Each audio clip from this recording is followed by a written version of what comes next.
Marami talagang tao ang nangarap na maging mayaman.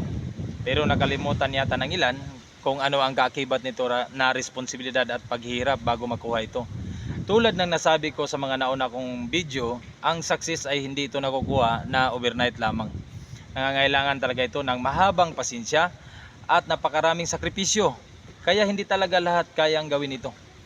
At isa pa, ang pagbibuild ng yaman ay kailangan din ito ng matinding disiplina, dedikasyon at tapang na harapin ang kahit anong pagsubok para maabot ito.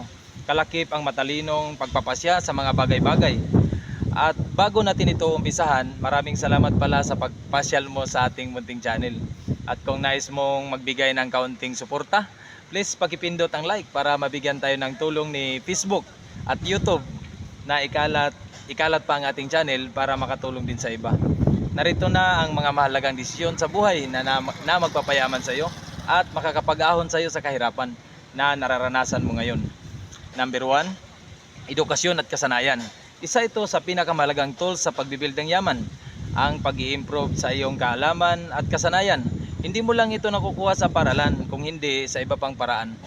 Pagbabasa ng mga libro patungkol sa kung paano umasinso sa buhay, pagpapanood ng mga video na may kaugnayan sa iyong mga plano, o di kaya mga motivation video tulad nito, o mga video na patungkol sa pinansyal. At makakatulong din ang pagkikipag-usap sa mga taong may alam sa pera at sa pagninegosyo. At ang isa sa pinakamahalaga sa iyong pagdesisyon ay ang pagpili mo kung anong kaalaman ang gusto mong aralin at kasanayan na sa tingin mo mas malaki ang kikitain at maaaring magdala sa iyo sa tagumpay.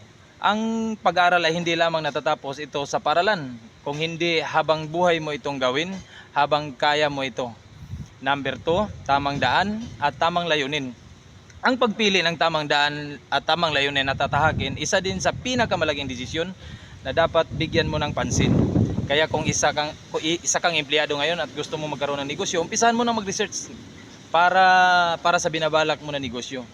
Umpisahan mo nang makipag-usap sa mga taong may kahalintulad na negosyo para makakuha ka ng dagdag na kaalaman patungkol dito o mabigyan ka ng tamang advice para sa mga plano mo.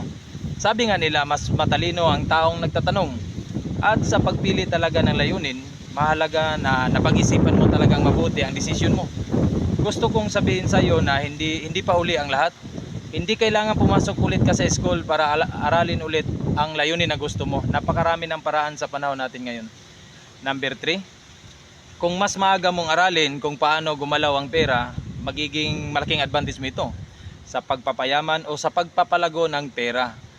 Dapat kaibigan mo rin dito ang oras, lalong-lalo na sa pag-invest. Nakakatulong din sa iyo kung alam mo lahat ang pasikot-sikot nito, ang paglalaan ng oras, effort at resources para sa kaalaman at para sa kaalaman pinansyal. Kasi kung mas marami kang alam, mas madali sa iyo ang mga bagay na maaari mong pagkakitaan.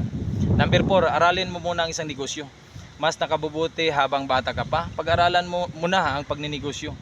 Tulad sa akin, nag-umpisa ako pumasok sa pagninegosyo na wala akong masyadong kaalam-alam. At hindi ako nagtatanong. Nakailang bisis din akong bumagsak bilang isang negosyante. Naniniwala din ako na pwede mo rin talagang matutunan ang pasikot-sikot sa pagnegosyo habang pinoproseso mo ito o tinatawag nilang way of process. Kaya lang dibdiban po at sakitan ang labanan dito. Ibig ko sabihin, hindi lang pera at pawis maging puhunan mo, kasama na dito pati luha mo. Kaya kung may iba pang magandang paraan, mas nakabubuti. Kaya dapat pag-aralan mong mabuti bago gawin ito. Kasi kapag marami kang alam pagdating sa business, mas maraming opportunity na darating sa iyo. Kahit hindi ka pa makapag-umpisa kaagad ngayon dahil sa kakulangan ng resources or kapital, maaari mo rin namang gamitin ito sa negosyo ng iba. At kung magkakaroon ka ng sapat na kapital, mas marami ka na ring alam dahil nasubukan mo na ang iyong kasanayan sa pagninegosyo. Number 5, simpleng buhay. Living below your means, ika nga. Ito yung nabubuhay na mas mababa sa iyong kinikita.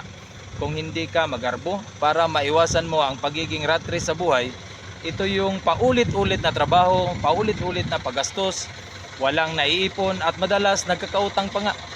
Hindi maiwan-iwan ang trabaho kahit na nagdudulot na ito ng sobrang stress. Na kahit ayaw mo na sanang makita yung pagmumukha ng manager mo na piling na tagapagmana ng kumpanya, pero no choice ka. Kasi pag nag-resign ka, wala kang extra na pera para makahanap ng ibang trabaho. Paano ka kasi makapag-ipon na yung ginagastos mo buwan-buwan, mas malaki pa sa kinikita mo? At hindi mo na kayang mabuhay na walang utang dahil nasasanay ka na. Hindi ka na naglilib sa trabaho dahil nanghihinayang ka na sa kikitain sa araw na yon, pambayad na din doon sa hinuhulugan mong cellphone. Kung ganito na ang ikot ng buhay mo, paano ka pa makakaahon? Kaya sikapin mong mabubuhay ng simple lang. Number 6, pagkakaroon ng extra income.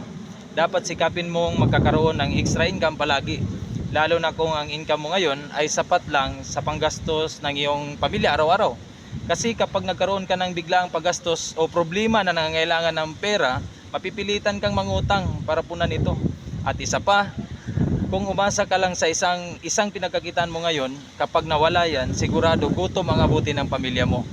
Kaya kung may 2 o 3 pinagkakitaan ka, kung ito lang talaga ang kaya mo, hindi na rin masama. Number 7, maghanap ng mabuting kaibigan. Mahalaga na makahanap ka o makapili ka ng mga mabubuting kaibigan. Ito yung mga taong mga positibo mag-isip. At iwasan mo yung mga taong toxic na negatibong mag-isip. Wala itong may tulong sa iyo at sa pangarap mo. Ang kaya lang nitong gawin ay hilain ka pababa. Ang mga taong ito ay galit sa salitang tagumpay. Sabi nga nila, kung gusto mong magtagumpay, dapat napaligiran ka ng mga taong positibo ang mindset. Ang mga taong ito ang makakatulong sa iyo at makapagbigay ng magagandang advice para magamit mo sa pag-abot ng iyong mga pangarap. Maraming salamat pala at nakaabot ka sa part na ito. Sana maging mayaman ka. At kung sa tingin mo nakakatulong ang video na to, please naman paki-share po ito para makatulong din tayo sa iba. Maraming salamat ulit at paalam.